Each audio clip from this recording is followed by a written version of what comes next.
All right, this video is a little bit overdue, as it should have been posted on November 7th, but I don't really feel like maximizing meme potential.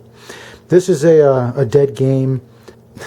It comes from a very famous company, but the older version of that famous company. So this is 1998's board game production of Red October by TSR. That TSR, the original one that, you know, I guess at this point it's still, it may have been taken over and rewritten like it was in the late 80s, but this game was designed and released in 1988 as a, you know, it's just a board game. It's not connected with the movie. The movie was released in '89, so this actually predates the movie, and it's based on the book by Tom Clancy.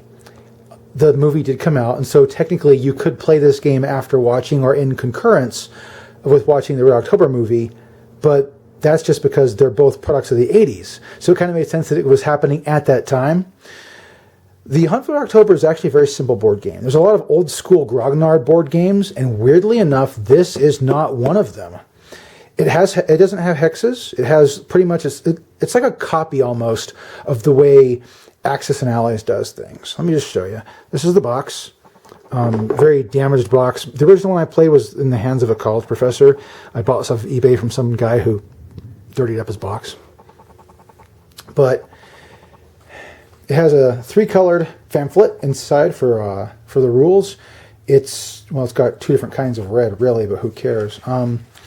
That old style of layout that you're familiar with from the original TSR days, with very basic printing.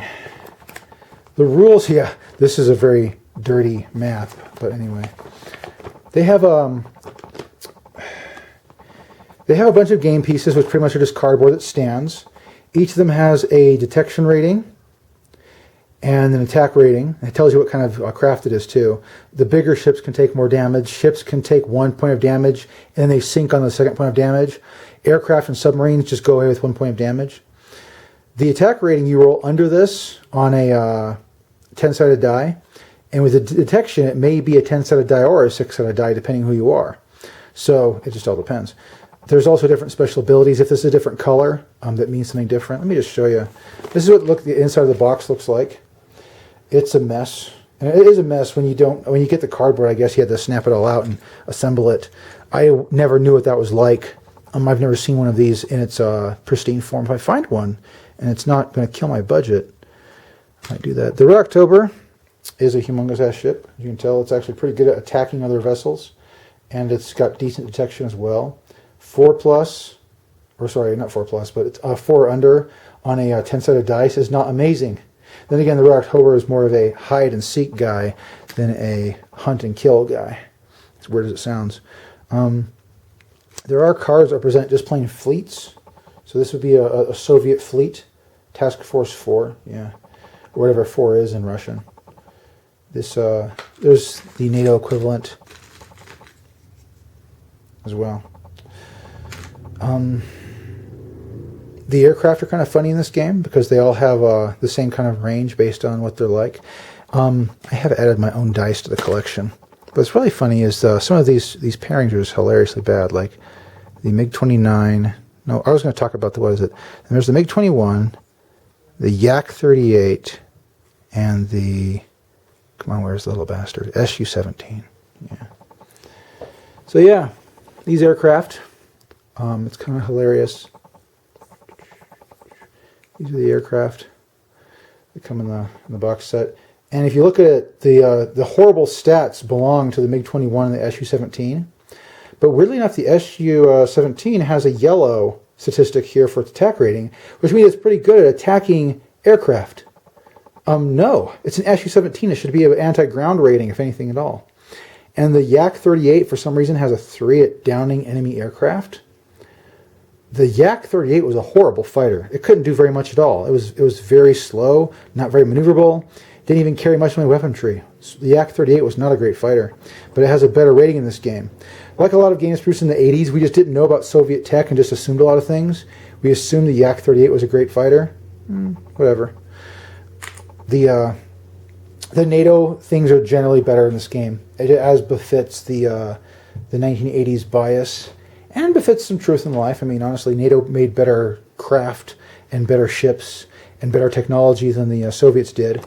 The Soviets were actually looking to win things based on other factors.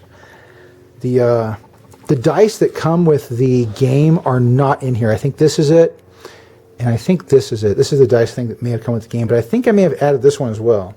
I know I threw those 2 red ones in, and I threw in these D6s. So it came with a limited number of dice, most of which did not come when I first bought this. So this is the inlets that allow you to... Oh! I have a huge mess over here that's not going to let me show you the board. It's time to make a mess then, I guess. My lid over here. One mess coming out. There you go.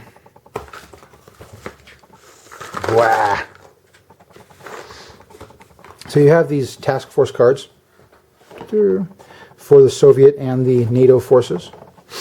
Much like in a game of Axis and Allies, you would put your different forces on here to represent that that's where the force was, and your little fleet token out there in the mess was what actually represents it on the board. So, concentration of force, very good idea. So, there's that.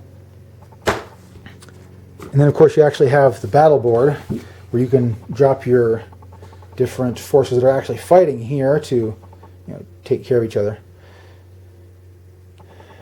All the rules are explained right here. It's very simple to play. This is the old school version of one of those quick pickup games. Everything is like dice roll under the certain number. There's no real charts. There's very simple rules. You can easily play this game with just reading through the rules for like 15 minutes and then picking up a few friends and just going at it. I wanted to show you the board. The board is fun. It's nice and big. It's probably going to take up the entire camera space, too. Let me just unfold it and see what's going on. Is it upside down? No, just that the NATO's over there and the Soviets over here. This is the board you play on. And it's got irregular shaped squares. I mean, it's not like hexes or anything. They're like rhombozoidal, various geometric shapes that just are there. And it's kind of funny in the Ready for October version of the game. You start over here, and the Red October starts usually in one of these 3 spaces. Sometimes farther south, I think. I think you can start down here if you want to, but it's this one, like one of those spaces. And then the idea is the Red October has to go towards the United States and get into an American port before the Soviets catch them. It's actually a pretty fun game, and it sounds a lot simpler than it does when you have to start to play it. The Soviet player has hidden movement based on that weird map that I showed you that was all dirtied up with pencil marker inside the book. They had hidden movement, and the American fleets were not on the same side as the Red October. The American and NATO fleets could engage the Red October if they really wanted to, although that belied their role in the game. I would have to read through the actual scenario and see what the actual scenario goes like. They do have alternate scenarios like war in the Atlantic or small operations happening here and there. There's an amphibious landing scenario as well. So if you look at it, this is a fun little map. But yeah, Red October as a board game, or you could do it as a modern naval war game. But not modern naval war games may or may not be conducive to a Red October scenario. This is the back of the box, and it's what you expect. Here's the text there. It says, "The hunt is on." And of course, it's the Red October before it became a movie. Sean Connery was not involved in the making of this box set, one way or the other. So, and it kind of shows you in the back what the game in progress somewhat looks like. I mean, I could set one up, but I don't know why. But yeah. In any case, this is going to get put back together in front of your eyes now I think about it. If I want to show you the front again to end the video, I have to undo my mess here. And then this.